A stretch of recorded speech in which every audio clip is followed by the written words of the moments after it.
Part 5, Resident Evil 5, released in 2009. Resident Evil 5 is the worst thing to happen to Africa since black people. Don't worry though, it is not the banjo-lipped, spear-chucking mobs of melanin-mongering mobile menthol processing units within Resident Evil 5 that offend, but rather the sheer stupidity of its premise. Ouroboros is a virus made from flowers that turns people into angry spaghetti or boss monsters depending on whether or not the Ouroboros thinks they're cool. Wesker, the primary antagonist, is set up in a way that he could have been a tragic figure that was used and taken advantage of as a vulnerable, weak child, and Ouroboros could have been his method of eliminating weakness not just within society, but more poignantly within himself. Instead, Wesker is a grunting idiot that wants to turn everyone into Italian treats so that he can run around in his cosplay of Neo from the Matrix without being laughed at by children. Chris returns as a complete retard with about as much personality as the boulder he punches, and is a major step down from Resident Evil 4's clever and more rounded Leon. I would say that Jill has been reduced to being a glorified cum sleeve, but that's pretty much what she's always been, only this time around she's blonde and wears fetish gear.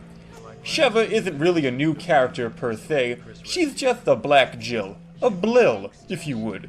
Were Sheva a real African woman, she'd have a bowl on her head, plates in her lips, a tablecloth for clothes, and you wouldn't know whether to fuck or eat dinner off of her. Sheva is an absolute liability during the fights that require teamwork and will rarely ever shoot a boss in the back, though she isn't completely worthless. I haven't seen a black woman give out explosive head like this since my first wife Loretta lost her teeth to an acute case of adult onset fetal cellulite, and every time I see Sheva I remember to stock up on maple syrup.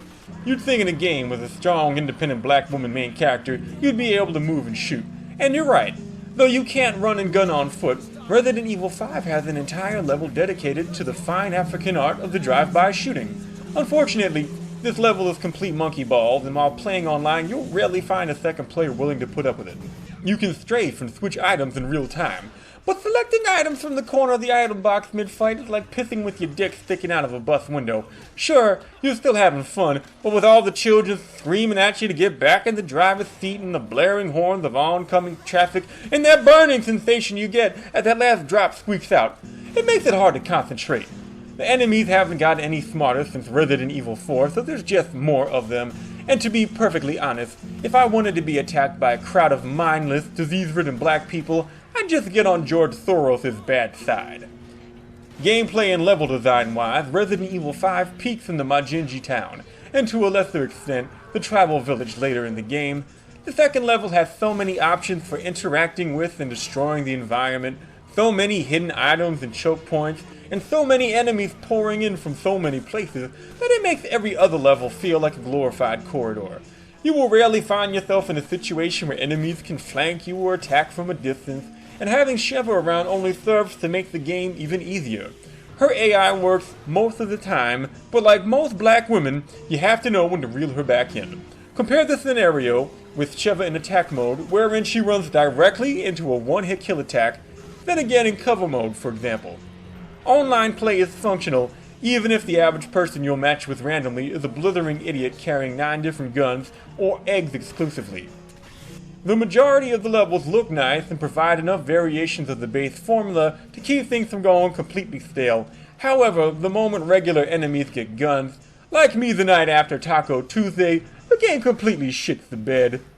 You cannot move while shooting, so stopping to shoot one gun-toting enemy allows all the others to pick you off. Other enemy variations include the one-hit killing Reaper Roaches that I can deal with no problem, but Sheva has a nasty habit of hugging, and Liquor Beta that only show up in 2 places and never mixed in with other enemies.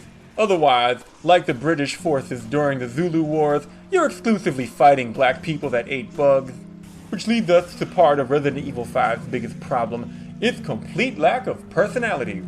The weapons cache available between missions means you can try new weapons without tossing old ones in the garbage, but there are so many weapons available that they all wind up feeling the same, and it just isn't as fun as trading with the merchant from Resident Evil 4. Levels lack atmosphere, and quick time event-laden action scenes are so poorly orchestrated that you'll wonder whether this is supposed to be satire. Wesker is such a poorly written, overacting mess that if this game had any sense of humor, I'd almost be impressed. Plot twists are obvious and fall flat. Sheva rarely says anything of merit and has literally no motivation for tagging it up with Chris other than for the convenience of the plot and to give me the occasional boner. Chris's plotline of survivor's guilt for outliving his partner Jill would have played out better without Sheva's presence and ultimately has zero payoff.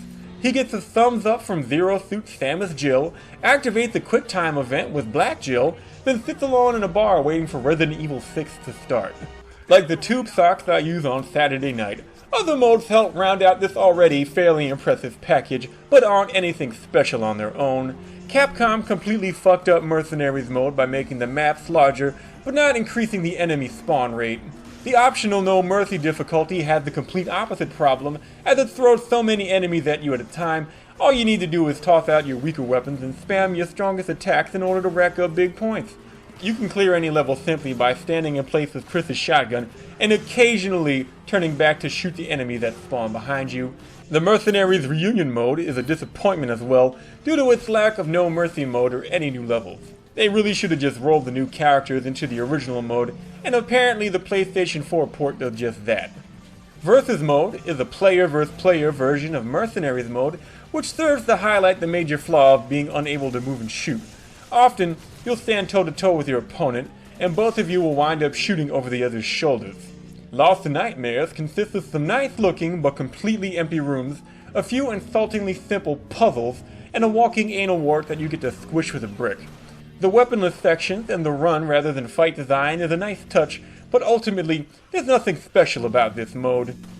Desperate Escape pours randomized enemies recycled from the main campaign at you through a couple of new areas.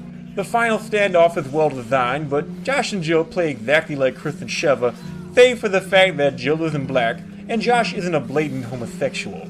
Overall, Resident Evil 5 is a competent follow-up to 4, but lacks the spirit of invention that makes 4 so great. $10 is a fair price for new players, but for everyone else looking to try out the DLC, they'll spend more than $5. If anything, Resident Evil 5 is loads of fun with a friend, but then again, so is Bukkake. And like Bukkake, it's all fun and games until you're the one getting shot in the face.